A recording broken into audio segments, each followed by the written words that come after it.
Hey everyone, I'm Paul, aka Pebro. And I'm Andre, also known as Meddler.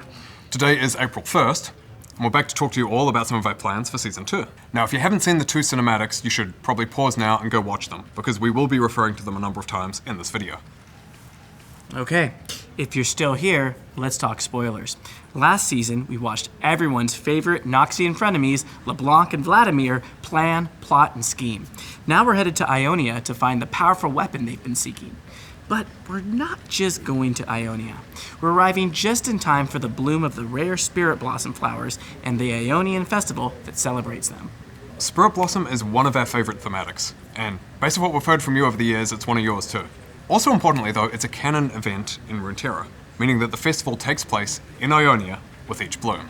Now with each season, we set out to create distinct thematic experiences that touch almost every aspect of League, from gameplay to skins, a new champion, to a metagame, for example. So for Season 2 of 2025, we'll be continuing to refine our approach with many of these things and a few other surprises further out. We do want to save bigger, more disruptive Summoner's Rift gameplay changes for the start of each year, and then tune and iterate on those changes throughout the year so that we're providing a more stable and competitive experience. That means for Season 2 this time, for example, we're putting our focus a bit elsewhere, a lot of it on game modes this time. We do, though, have some meaningful Summoner's Rift changes coming this season still, and we're going to hand over to Riot Froxon now. We'll walk you through those next. Hey everyone, today I want to talk a bit about the Summoner's Rift gameplay changes that are coming at the start of Season 2. We've heard your concerns about objective overload, so we have some changes that should help find a healthy balance, in addition to a few other adjustments we have coming for Spirit Blossom. First up, Artican. In Season 1, we made changes to Artican's two forms, so you would see Voracious less often than Ruinous. And while we saw a good initial reaction to this change, we still saw some frustration around how often Voracious Artican spawns in pro games, and how game warping his buff is. So in Season 2, we're getting rid of Voracious Artican, and he'll have only one form, Thornbound. While he won't look different from Ruinous Artican, he will have adjusted rewards. In addition to the Bloody Roses, the team who kills Artican receives all unclaimed roses on the map, and all of their Bloody Petals are purified into Spirit Petals, which grant 25% increased effect. Additionally, the team will also get a Spiritual Purification buff for the rest of the game that slows and damages nearby enemies and champion kill, which we think will be a more satisfying effect. Outside of Artican, we also have some adjustments for the Void objectives based on feedback we've seen around objectives driving game pacing, especially before the 20-minute mark. First, we're changing Void Grubs to spawn a single time, which will be a bit later in the game. This should allow everyone to focus more on laning and ganking, rather than prioritizing early objectives. We're also moving the Rift Herald's spawn time up to 15 minutes, and making it generally harder to avoid her damage. Another place we've seen a lot of feedback on is the bounty system. One of the main issues is that it sometimes feels like you have a bounty when your team is behind. So we're making the objective bounty system more accurate, which should help bounties feel like they're only on when your team has a lead. Outside of objectives and bounties, we're making a small change to the jungle and support roles. In Champion Select, only junglers will have access to Smite, and it'll be automatically assigned. Additionally, supports will automatically be given World Atlas at load-in. Our goal is to try and reduce certain types of trolling, and oops, my team doesn't have Smite lol, lock-in failures. We're adding the ability to swap roles in Champ Select, so you can still ask nicely to trade. And if you're an unsealed spellbook bard enjoyer, don't worry, you'll still be able to get Smite in game. We believe the ability to do this will discourage the pro play lane swap problem we saw in Season 1, without directly impacting the rest of us normies. Finally, we're replacing Grey Screen with a new Spectator UI, and adding killstreak sound effects that will play for your ears only when you participate in takedowns. We have a dev blog out now that goes into more detail about the gameplay changes that you'll see when you load into the Rift at the start of Season 2, so be sure to check it out. Hey everyone, I'm just a capybara, a director of product management. You can call me Drew. League is at its best when you're surrounded by people who are positive and play their best. But when you have someone inting, griefing, or running it down for fun, it just sucks. So we're rolling out some updated systems that will better detect and punish people who want to ruin your games. Starting next patch, we'll have improvements to our griefing detection systems that automatically identify and punish players for soft inting and trolling teammates. Because some people just want to ruin games, we aren't going to share exactly what the system looks for. But it's built to detect things like running around and not contributing to avoid AFK detection, for example. Additionally, moving forward, when you receive report feedback, it will include the name of the offender, similar to how the cheating feedback notifications currently work. We know that this is an area that we really have to get right. We've been doing some tests for the last few patches to make sure our number of false positives is low, and we're confident that we should see very few. We'll also continue to refine this updated system over time, and we'll talk about it again in another dev update. Further out, there's more work we'd like to do around smurfing and boosting in particular. That's something that we hope TrueScale 2 can help address, which, as a reminder, is a new matchmaking system that we've been trialing in some regions and modes. We also want to share some numbers from the Vanguard LP refunds that we added in patch 25.6. As of filming, we've refunded over 700,000 LP to over 30,000 unique players who had a cheater in their ranked game. And since then, around 24,000 cheaters have been successfully eliminated. That's a lot.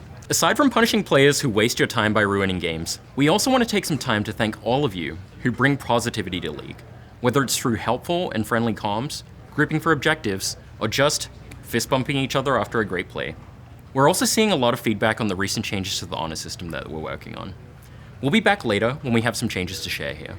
We have a lot more details on these changes and some updates on changes we've made over the last few patches in a blog that's out now, so go check it out if you'd like to learn more. All right, we want to talk a bit about modes and metagames. Like we've said before, we think it's important to consistently have ways to play League outside of standard Summoner's Rift. So, we'll be releasing a new game mode called Brawl. Brawl is a 5v5 mode where you choose your champion, and it's played on a new map set in the whimsical Bandle City. And your objective is simple: push your minions into the enemy's base to win, and get rid of anyone who tries to stop you. No towers, no major objectives, and nothing but your base's health bar to defend. Brawl is intended to be a fun, action-packed mode for players who want a lower stakes game or are looking to get their friends into League without having to deal with all the complexity of SR. Now, games of Brawl have been balanced with snowball mechanics, so while you might be down at some points, you're never truly out, making it perfect for playing with friends of drastically different skill levels. Whether you're just looking for a fun time trying to play with friends or just want non-stop action, we hope you'll give Brawl a try when it goes live in patch 25.10. We can't wait to see what you think. Now, if you want to learn more about Brawl, check out the new dev blog that's out now. Separately though, we also want to take a moment to talk about metagames. We're coming off of The Demon's Hand, and we love seeing all the combos you pulled off, and that's also teaching us a lot about what has and hasn't worked with metagames that we're going to incorporate in future ones. We will have another metagame coming out in Act 2 of the coming season. As with previous metagames, we're going to keep trying something a bit different each time. All right, we'll hand things over to the Skins team to talk about what they have planned for Season 2. Hey everyone, I'm Steph, aka 100 Piece Nuggets. And I'm Tom, or Riot Hylia. Today, we're here to dive into Spirit Blossom and talk about some updates to skins in general. So there's a lot to discuss, but first and foremost, Spirit Blossom's back, yay! We know you have a lot of fond memories of getting crushed by Cassiopeia and playing tricks with Teemo. And the contrasting duality of the Spirit Realm just makes for really, really elegant, stunning skins. Yeah, and this time around, we're actually expanding on Spirit Blossom with even more champions stepping into Ionian folklore. These skins are now a manifestation of the myths told during the festival, like Ashe is the Wandering Queen who guides souls to the Spirit Realm. Or Aurelia, who is Ashe's ready hand, whose unwavering loyalty led to heartbreak and calamity. She has so many hands. No, right? You've got more than she knows what to do with. We've also got Bard, Varus, and my personal favorite, Zyra, as well as Ivern and Prestige Spirit Blossom Lux, who will be earnable on the Act 1 paid pass. Outside of Spirit Blossom, when we were looking at skins for Season 2 overall, we took a lot of learnings from Season 1. We want to do a better job at offering a wider variety of skins that are focused on our champion-first philosophy. So in Season 2, we're introducing something we're calling variety skins, standalone, one-off skins that are either from existing thematics or totally new ones tailor-made for that champion. The first one will be Pool Party Twitch, which will be earnable on the Act 1 paid pass. And while I'm sure some of you are thinking, what about Twitch Screams Pool Party? I mean, look at him. He's a little rat and he's got a squirt gun. He would totally cause chaos at the family barbecue. And we gave him a little Hawaiian shirt. No, he's so precious. He's a little baby. He's a baby. So anyways, variety skins will give us more room to just focus on making cool skins for individual champions without needing to build them into an entire grouping of thematic skins. We're also looking at ways to bundle variety skins together into a looser thematic of sorts, like the recent April Fool's skins. They all have the same core vibe. They're silly, they're goofy, they're fun, but realistically they could each belong to an individual skin line like Pool Party or Cats vs. Dogs. We believe that this is a better balance of skins throughout the Spirit Blossom season than we were able to land with Season 1. So let us know what you think. We want to hear your thoughts on how this lands during Season 2. And finally, it's list time. List time, yes. So the next Exalted skin this season will be Morgana. And then for Prestige skins, we'll have Zed on the pass and Aphelios in the Mythic shop during Act 2. That about wraps things up for us. As always, we would love to hear what you think. Thanks for watching, and we'll be back soon. Okay, that just about wraps things up for today.